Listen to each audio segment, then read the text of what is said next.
mga pait na dadarama ng puso. And so many people have untreated and unhealed emotional wounds. May mga sugat ng puso na noon pang bata ay nando na hanggang ngayon. Merong gumagaling ng kaunti, pero pag nakakanti at nagagalaw ay muling nagdurugo. Iba't iba na uri ng mga daladalang sakit ng damdamin. Sabi ng Psalm 25:16-18, I am lonely and afflicted. Relieve the troubles of my heart and free me from my anguish. Look on my affliction and my distress. Isang dalangin naghuhumiyaw sa langit na sinasabing napakalungkot ko at hirap na hirap ako. Pagaanin niyo po ang aking mga dalahin, palayain niyo ako sa aking mga pagdurusa. Masdan ninyo ang aking mga nararanasang hirap at ang aking kagipitan. Isang dalangin na nagmumula sa puso. Is a cry for help. At sabi nga, every Facebook post is a cry for help. It's a cry for attention, for acceptance, for admiration if possible, and if possible even for romance, for understanding. Kaya yung Facebook ay usong-uso kasi nakakakita ang tao ng paraan para maipahayag ang nadarama. Maiparada ang huling gustong iparada at ipakita sa mundo. Maipagyabang naman ng kaunti ang mga nagagawa at nakakain at napupuntahan. Every Facebook post is a cry for help.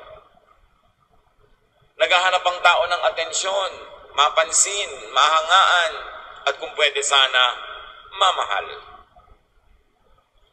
Meanwhile, Jesus heals. At ang nakakalungkot sa lahat, napakaraming may sakit, pero si Jesus ay manggagamot. Bakit hindi nagtutugma ang dalawa? Matthew 4:23, Jesus went throughout Galilee, teaching in their synagogues, proclaiming the good news of the kingdom, and healing every disease and sickness among the people.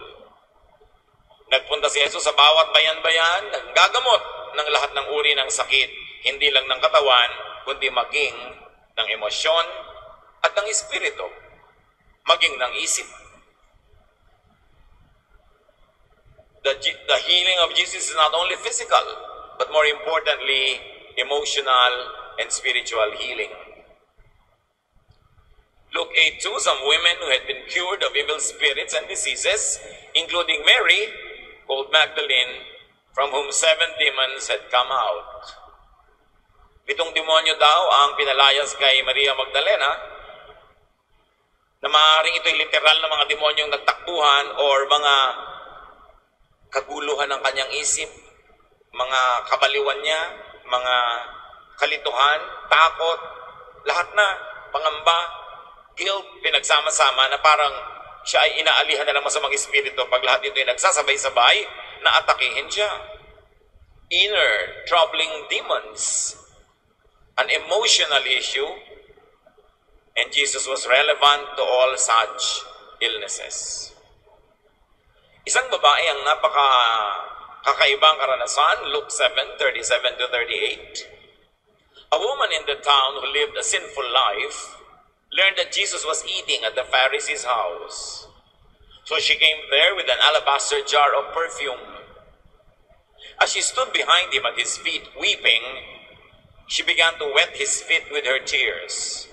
Then she wiped them with her hair, kissed them, and poured perfume on them. Isa sa mga pinakasikat na kwento sa New Testament ng babaeng nagbuhos ng pabango sa Panginoon, ang babaeng niluhaan hanggang mahugasan ng luha ang paa ng Panginoon at halos ay pinunasan niya ng kanyang mahabang buhok ang paang ito na dahil siya ay makasalanan at nakadama ng pagpapatawad at pagpapagaling ni Jesus sa kanyang damdamin. Ganun na lang ang pagtanaw niya ng utang na loob na hindi niya pinansin ang napakarami mga taong hindi nagustuhan ang kanyang ginagawa. And there was a striking contrast, a sinful woman, starring role in the house of a Pharisee. That alone is a message by itself. What cure could be ministered through forgiveness, acceptance, through connectivity, affirmation, and restoration? Siyempre, lahat ng napapagaling nararamdamang gumaling sila.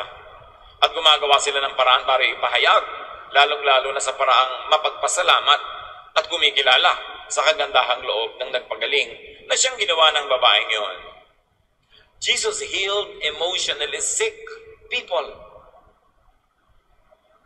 Marami nga sa kanya mga pinagaling, kaya may sakit ang katawan dahil nauna nang nagkasakit ang puso, ang damdamin, ang isip, ang kaluluwa. And Jesus healed emotionally sick people by forgiving them. Tandaan niyo mga kapatid, forgiveness heals. Luke 7:48-49. Then Jesus said to her, "Your sins are forgiven." The other guests began to say among themselves, "Who is this one who even forgives sins?" Yung babaeng yon, nakaramdam na ng pagpapatawad. At lalo niyang natiyak na siya pinatawa dahil inulit pa at sinabi sa kanya ng malinaw ni Jesus. Forgiveness liberates the forgiven.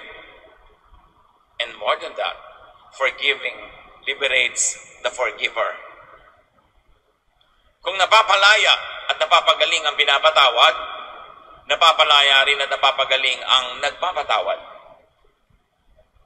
Kaya maraming nagpapapayo sa inyong lingkod. Sabi niya, "Pastor, paano po kaya gagaling ang puso ko na ang sama-sama ng loob? Galit na galit ako sa tiya ko, galit na galit ako sa asawa ko, galit na galit ako sa sarili kong nanay." Isa lang naman ang payo, patawarin mo sila. Huwag ka na maningil. Huwag ka na magtanim ng sama ng loob. At saragay, gano'n na lang, libre na sila sa mga ginawa nila sa aking mali. Pero sa paglilibre nila, nalilibre ka rin. Ngayon, kung gusto mo silang huwag malibre, sige, itali mo sila. Igapos mo ng mahigpit na mahigpit. Pero sino ang may hawak ng tali? Ikaw. Sino nagbabantay ng tali? Ikaw. So habang itinatali mo siya sa iyong galit, sa kakulangan ng pagpapatawad, ang totoo, nakatali ka rin sa kanya. So pareho kayong makakalaya kung magpapatawad ka. Kung hindi mo siya mahal at ayaw mo siyang patawarin, at least mahalin mo ang sarili mo, patawarin mo siya para ikaw man lumaya na. Dahil habang hindi mo pinapatawad ang isang tao, nakatali ka sa alaala ng mga ginawa niyang mali. Minsan ka lang nalugit na saktan, pero ting maalala mo yon, nauulit ang pagkalugit, pagkasakit. Kaya ang nangyayari, yung mga paggunita ng mga dating mga pait at sakit, mas malala pa sa original na nangyaring sugat sa iyo. Magpatawad. Hindi ka ipinapalugi ni Jesus pag tinuturoan ka magpatawad kasi alam niyang yun lang ang paraan para lumaya ang iyong emosyon. Liberation, freedom, heals the emotion. Kaya yung mga taong sinasakal mo, kinokontrol mo, dinodomina mo, actually, binibigyan mo sila ng sakit. Hirap na hirap sila, may sakit sila. At ikaw man nasasaktan dahil mahirap magbantay, mahirap magkontrol, mahirap magdomina ng kapwa-tao na may sariling kalooban at sariling isip. Pareho kayong mahihirapan. That's why Jesus sets free.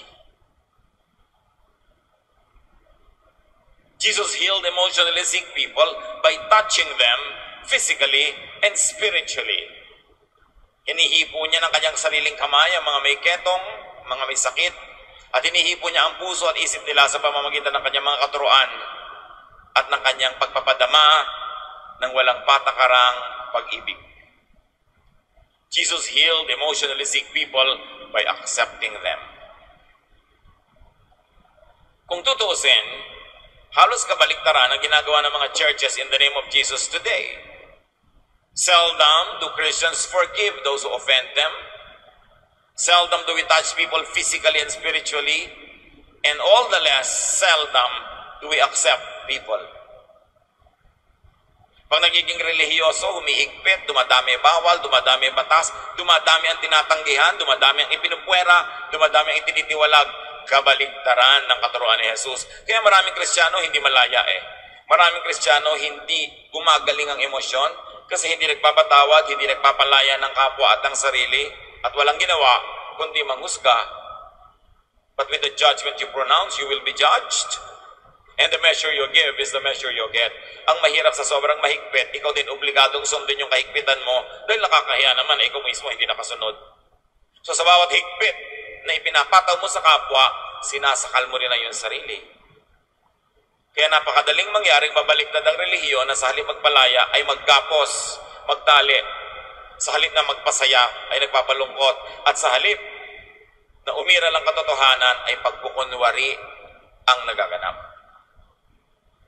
Kung susundin lang natin si Jesus, lalaya tayong lahat, luluwag, gagaan. Jesus healed emotionally sick people by accepting them unconditionally. Mark 2:15-17. While Jesus was having dinner at Levi's house, many tax collectors and sinners were eating with him and his disciples, for there were many who followed him.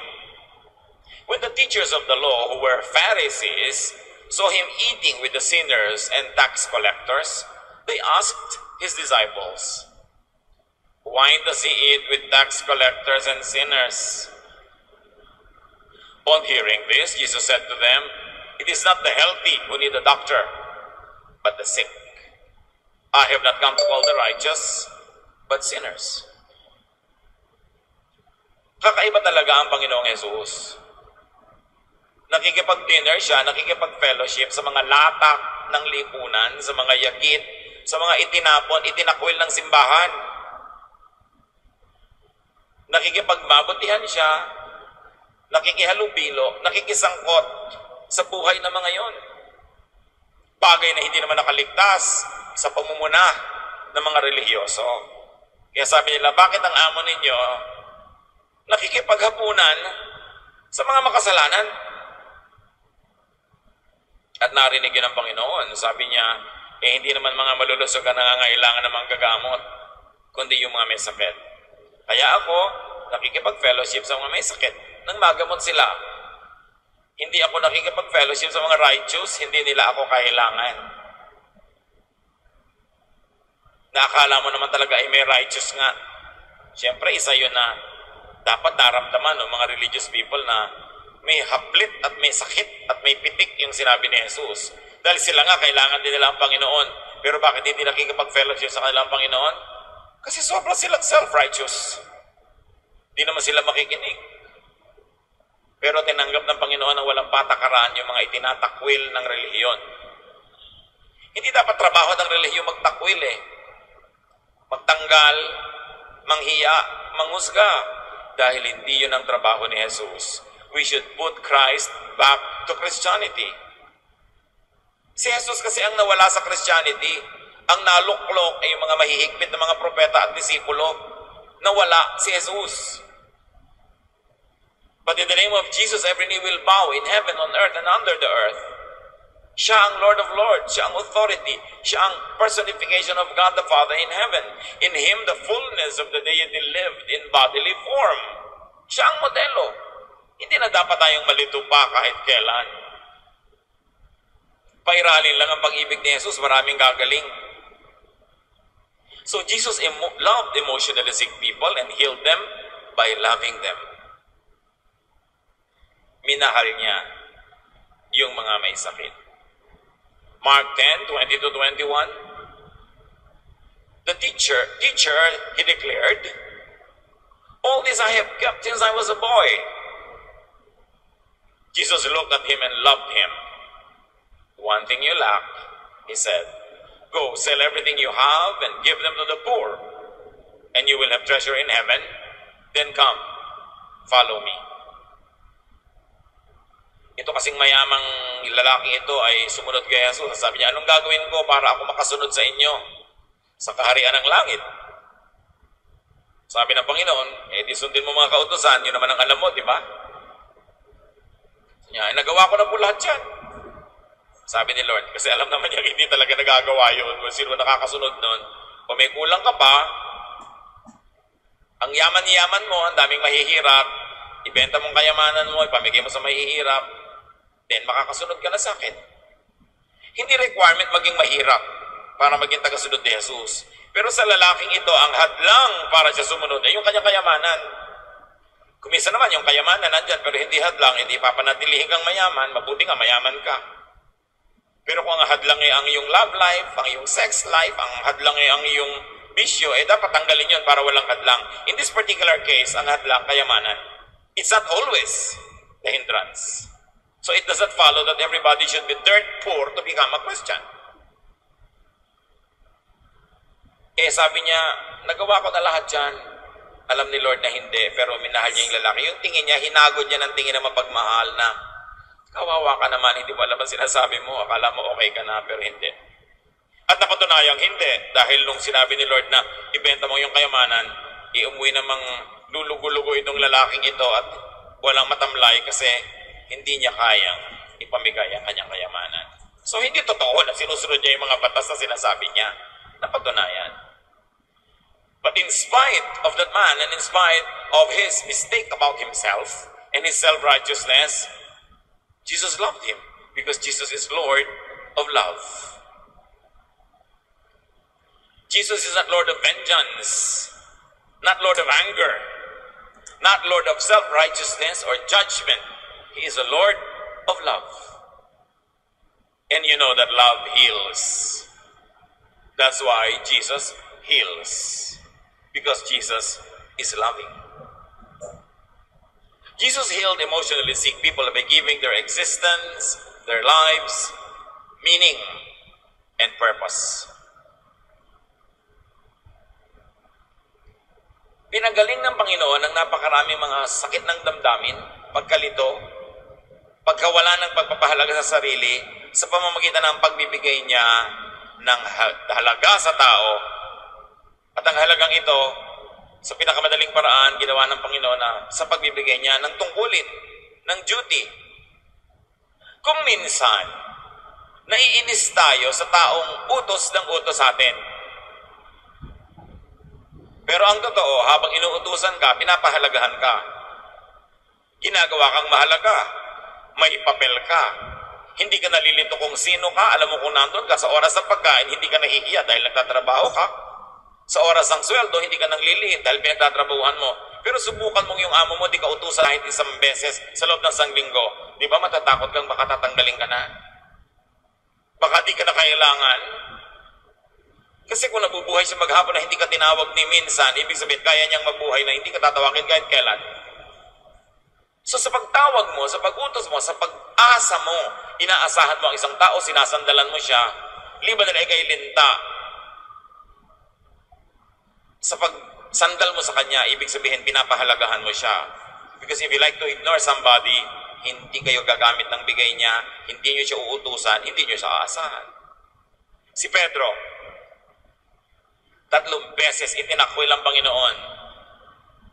Noong ang Panginoon nabuhay na muli, nirestore siya ng Panginoon, John 21:15. When they had finished eating, Jesus said to Simon Peter, Simon, son of John, do you love me more than these? Yes, Lord, he said, you know that I love you.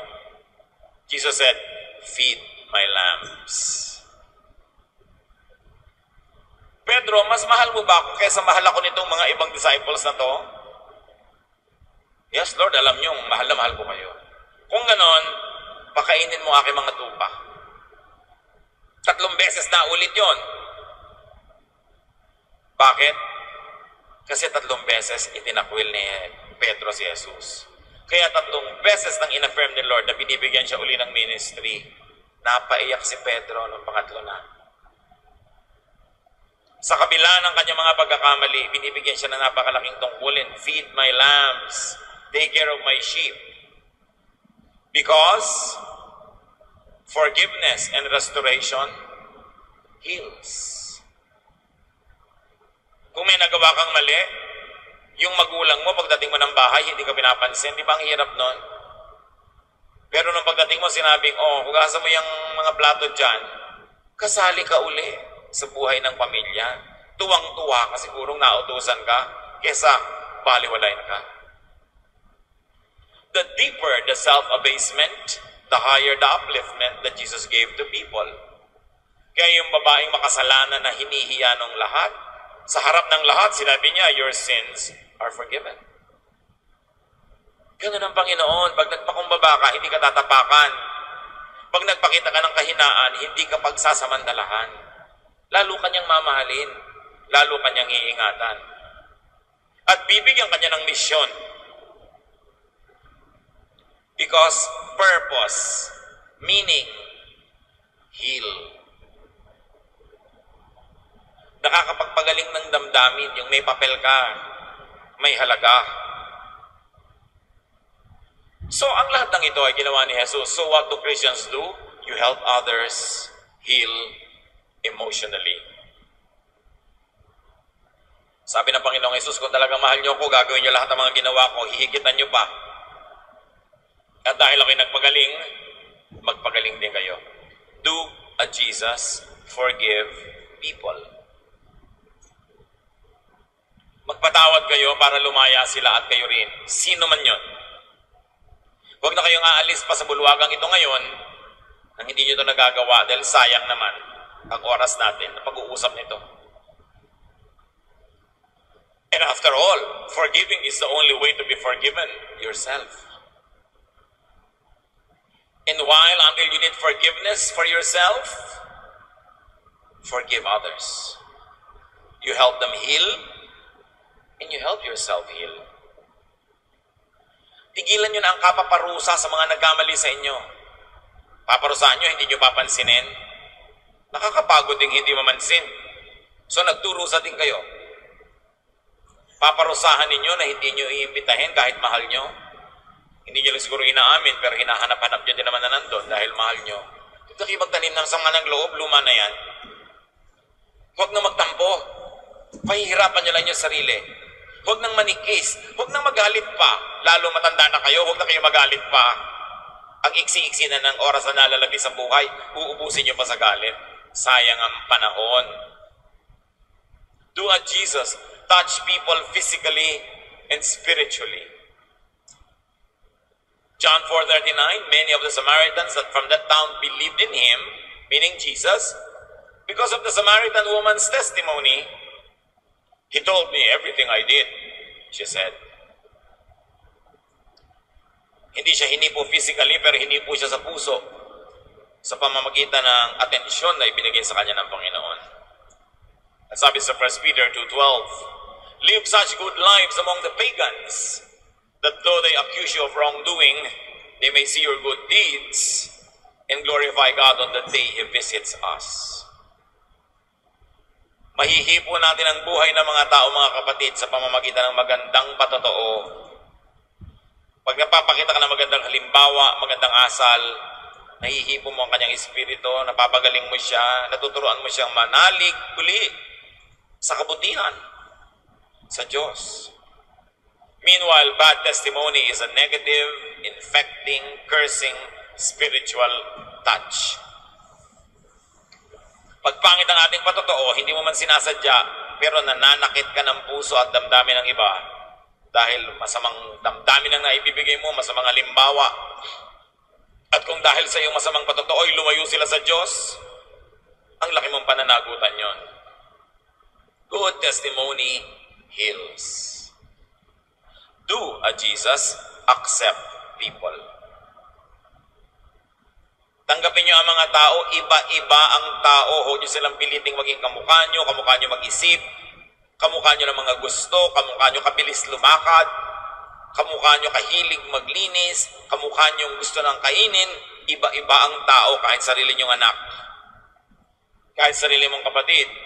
Dahil bawat isang nilalang ay kumukuha ng mga namanang mga ugali at asal at itsura sa daang libong mga ninuno, baka milyon-milyon pa nga, pag pinagdugtong-dugtong mo ang lahat ng lolo at lola niya sa lahat ng henerasyon, both mother and father side, humugot dito, humugot doon, kaya iba-iba. Walang taong magkatulad.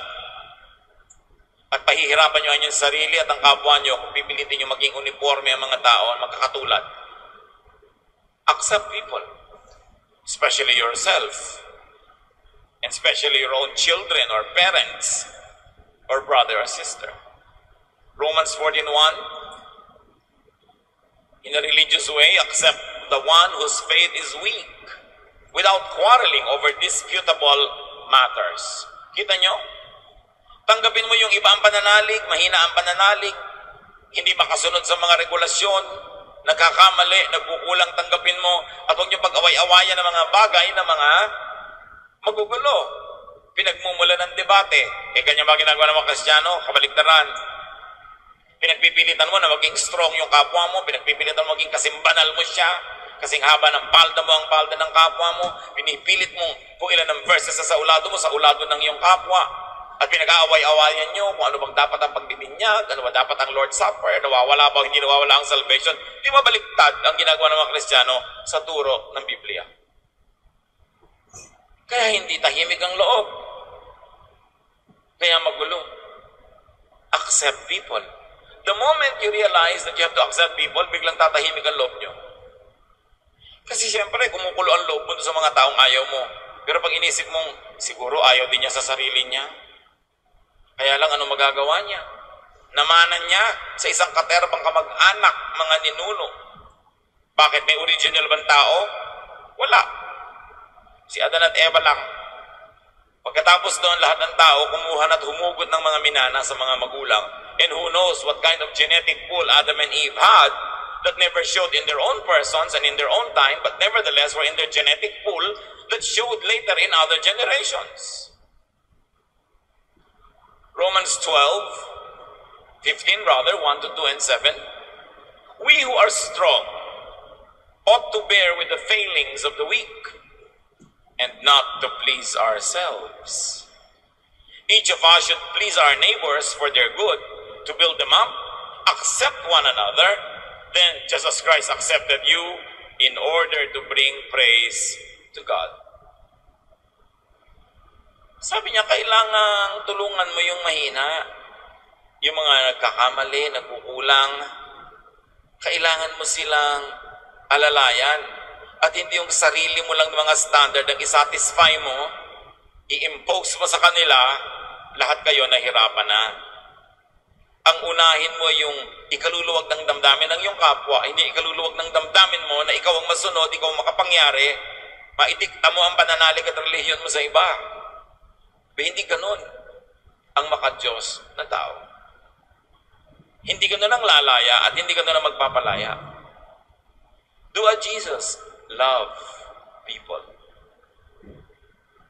1 John 4:7, Dear friends, let us love one another, for love comes from God. Everyone who loves has been born of God and knows God. At may kasunod pa yan, those that do not love, do not know God. Paano mo malalaman ang tunay na anak ng Diyos? Hindi sa laki ng Biblia ang dala, hindi sa version ng Biblia ang binabasa, hindi sa haba ng damit, nakikilala mo sa kanyang pag-ibig sa kapwa. Paano siya maunawain, mapagtanggap kahit sa mga taong sa tingin niya kulang.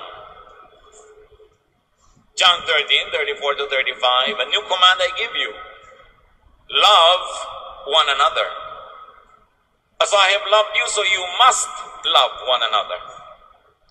By this everyone will know that you are my disciples, if you love one another. Yan yung mapapatunayan na kayo aking alagad kung nag-iibigan kayo. Hindi nagpipintasan, hindi nagchichismisan, hindi nagsisiraan, hindi nagsasaksakan sa likod. Nag-iibigan kayo. Yun nga, mga disciple ko kayo. The command to love supersedes all commands before and after Jesus' earthly ministry. Tandaan niyo mga kapatid, lahat ng utos sa Biblia, bago dumating si Jesus, at lahat ng utos, pagkatapos niyang bumalik sa langit, ay dapat ang nangingibabaw yung utos niyang kaisa-isa to love. Sukatin ninyo ang lahat ng gusto ninyong sunding utos sa Old at New Testament at dapat pumasa muna sa standard ni Jesus kung loving. Pag hindi loving, ilagay nyo na sa cabinet dahil binigyan na tayo ng bagong utos to love. Do what Jesus give people's existence and lives meaning and purpose. Bigyan nyo ng halaga ang kapwa, bigyan nyo ng papel. Payagan nyo at tulungan nyong mag-shine, mag-rise sa kanyang ginagawa. Allow people to accomplish great things so they will feel good and so that they will contribute something good to the community. In the community, in the church, in the family, in the nation. Romans 12, 4 to 6. Just as each of us is one body with many members, or many body parts, and those body parts do not all have the same function, so in Christ, we who are many form one body, and each member belongs to all the others. We have different gifts according to the grace given us. Bakit hindi ito sa New Testament? Kasi nagtatalo-talo na yung mga Kristiyano, ganun palang kaaga, kung sino ang mas dakila, sino ang bida, sino ang star, sabing lahat kayo mahalaga. Lahat merong function. So huwag mong pigilin yung iba na mga mag-achieve para lang ikaw ang sumikat. Make people feel needed. Make people feel important by making them useful. Of course, there's a thin line between making people feel useful and exploiting them, at alam na natin ang pinagkaiba nun. Yung inuutusan mo para maging mahalaga siya at yun naman inuutusan mo dahil tamad ka lang talaga. Magkaiba yun. At alam natin ang pinagkaiba. At mahalaga mga kapatid, let's bring this home. Get emotionally healed yourself. You cannot give what you do not have. Pagalingin ang sarili muna para makapagpagaling din ang kapwa. Alam niyo maraming hindi mabait kasi ang dami nilang natanggap ng mga kalupitan sa kapwa. Nasa ganti mode pa sila. Maraming hindi pala bigay kasi sobrang nang naabuso at nanakawan noong nakaraan. Maraming ayaw na magtiwala dahil sobrang na 1, 2, 3. Pero sabi nga natin, kung hindi kayo makakatakas at aalis doon sa nakaraan, edi iuulit-ulitin nyo lang ngayon at bukas, walang mangyayari sa buhay nyo. Receive forgiveness from God and from other people. Probably the reason why you cannot forgive is because you have not been forgiven. Because if you have experienced forgiveness, if you have received it, you will have enough of it to give it away. The reason why sometimes you don't give it anything away is because you don't have it. Kaya ang turo ni Jesus, love your neighbor as yourself. Meaning, love yourself first, and in the same way you love yourself, then love others. 1 John 1:9, if we confess our sins, He is faithful and just, and will forgive us our sins and purify us from all unrighteousness. Aminin, ipagtapat, ihingi ng tawad. Madali. Dahil si Jesus ang naghirap. Libre, pero hindi mura. Kasi binayaran ni Jesus. Forgiveness is free, but it is not cheap. Because Jesus pays with His own blood. How do you heal yourself also? Let God and others touch you physically and spiritually. Allow people to love you. Don't be too proud. Allow your weaknesses to show so that the strength of others might be ministered to you.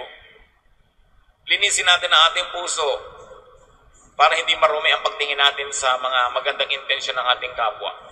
Psalm 51:10, create in me a pure heart, O God, and renew a steadfast spirit within me. Baguhin yung puso ko. It all starts with the heart. Philemon 1:7, your love has given me great joy and encouragement because you, brother, have refreshed the hearts of the Lord's people. So dito, pinupuri itong si Philemon. Sabi, sobra mong napataba ang puso ko, napasaya mo ako. Kasi binibigyan mo ng bagong kasariwaan at lakas sa mga tao nasa paligid mo. In other words, you minister to me as you minister to others. And you actually lift me up. For a great leader to say that to somebody very common, that is very uplifting for both of them. Need people, because when they are needed, they feel better. Just don't over-need and over-depend and over-expect from people. But make them know that they're needed. Then find acceptance from God and others who accept you. Mga kapatid na hindi masaya, lalo sa love life, Huwag niyong ipagsiksikan ang sarili niyo sa ayaw sa inyo. Sasaya kayo. Huwag kayong mamalimos ng pag-ibig. Hindi naman kayo binalikha ng Diyos sa maging pulubi. Huwag kayong hahabol-habol sa tatakbo-takbo. Huwag kayong pilit ng pilit sa aayaw-ayaw. Nag-text kayo, hindi sumagot, tatagot sasabihin mo, ba't di ka sumasagot? Yung hindi niya pagsagot, ang sagot. Pag hindi kayo sinagot, sinagot na kayo. Ibig sabihin, ayoko makipag-text sa'yo. Itanim mo na lang sa sarili mo, he's just not into you. Or, she's just not into you. Nothing's wrong with you. Maybe something's wrong with him. Or maybe something's wrong with both of you. Or nothing is wrong with both of you. It's just that hindi kayo tugma. Period. Ayaw, diwag. Kahit nga sa pag-share ng religious message, sabi ng Panginoon sa Matthew 10:14, if anyone will not welcome you or listen to your words, leave that town, leave that home, and shake the dust off your feet. Ayaw nila makinig, di mo mong pilitin. Ayaw pala. Marami namang may gusto. Dito ka pumunta. Tigilan nyo ng kakakatok, ang pintong ayaw magbukas. Maraming pinto na nakabuka, doon kayo pumasok, madali. Huwag ipagsiksikan ang sarili. Find and receive love from God and from others who love you. And of course, give your existence and your life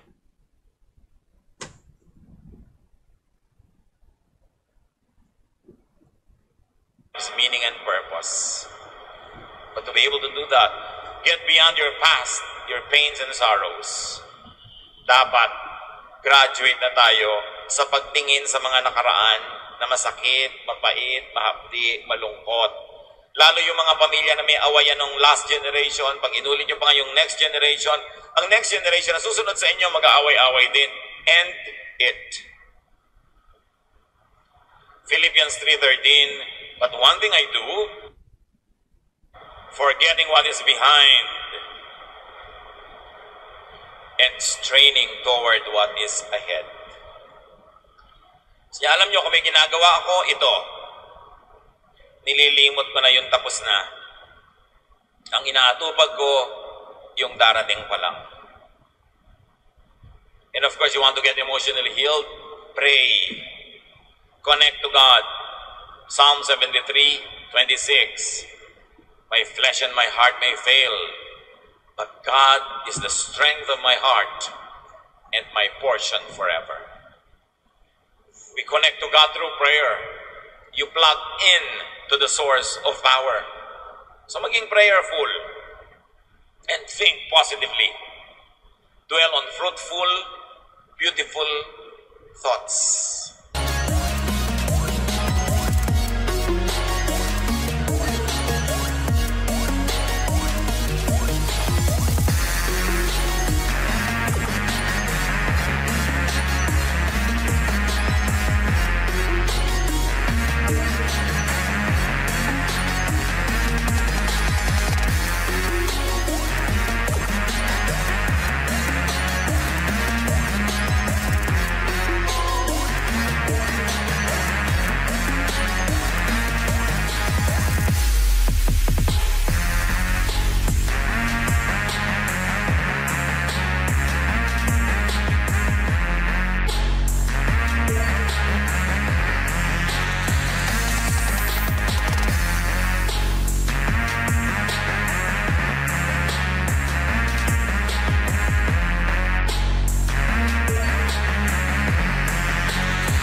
Isa sa mga favorite verses natin, Philippians 4:8. Keep your minds on whatever is true, pure, right, holy, friendly, and proper. Don't ever stop thinking about what is truly worthwhile and worthy of praise. Yan ang isipin nyo, yung nakakasaya, nakakapagpatahimik ng loob, nakakapagpapanatag, nakakapagpahuba ng galit. Yun ang isipin, huwag yung kabaligtaran. Focus on more pleasant, meaningful, and satisfying things. Get busy with good things so that there will be no space for bad things in your life. Ecclesiastes 9:10, whatever your hands finds to do, do it with all your might. And of course, you want to heal, have fun. Dapat marunong kang magsaya, marunong kang umbento ng saya kahit ano yung budget. May kasayahan na bagay sa kahit anong budget. So, umimbento ng saya, humanap ng saya, magbigay ng saya. Enjoy life whenever, wherever, however possible. As long as you don't harm your relationship with God and with other people. Si Solomon na napakatalino, ang payo niya sa buhay, Ecclesiastes 8:15. So, I commend the enjoyment of life. Because there is nothing better for a person under the sun than to eat and drink and be glad. Then joy will accompany them in their toil all the days of the life God has given them under the sun. Sabi niya, mag-enjoy kayo, humanap kayo ng saya. Yung easily affordable, a drink, something to eat, fun, happiness, para may baon kayong saya habang naglalakad kayo sa maraming landas na malungkot. Yung kaya niyong pasayahin ang sarili, pasayahin. God wants you well. Jesus makes you well. Pero kailangan iwasan ninyo yung nag-i-infect ng ating espiritu, ng kaluluwa, nagpapalungkot, nagpapagalit. Pananagutan nyo yun sa inyong sarili. Go to Jesus. Get healed yourself, and then do a Jesus. Heal others. There is so much suffering around us that are not necessary. Palayain natin ang ating mga sarili at ang ating kapwa. Jesus wants you happy. Jesus wants to heal you. Panginoon namin, Diyos, salamat dahil gusto niyo kami pagalingin. At ngayon, O Lord, habang kami po ay nakayuko sa inyong harapan, suriin niyo ang puso ng bawat isa, kami mga kasakitan, mabibigat na damdamin, matatagal na mga sakit ng puso. Pawiin niyo po ang mga ito, pagalingin niyo po ang iyong mga anak. Ituro mo sa amin ang aming pananagutan para kami gumaling at magawa namin sa inyong tulong, O Diyos. At sa aming paghahanap ng kagalingan, nawa Panginoon, maging sensitive din kami sa kapwa. Na huwag na namin silang saktan, huwag na namin dagdagan ang mga hirap nila at kami magamit niyo para sila ay pagalingin din. Ituro niyo sa amin yung tunay na diwa ng pagmamahal ni Jesus na iyong anak. At nang sa ganon, ang mga hindi na kailangang dalhin mga sakit sa buhay ay mabitawan na namin, gumaan ang pakiramdam, lumuwag ang dibdib, mapuri namin kayo at matanggap namin ang maraming pagpapalang nakalaan sa iyong mga anak.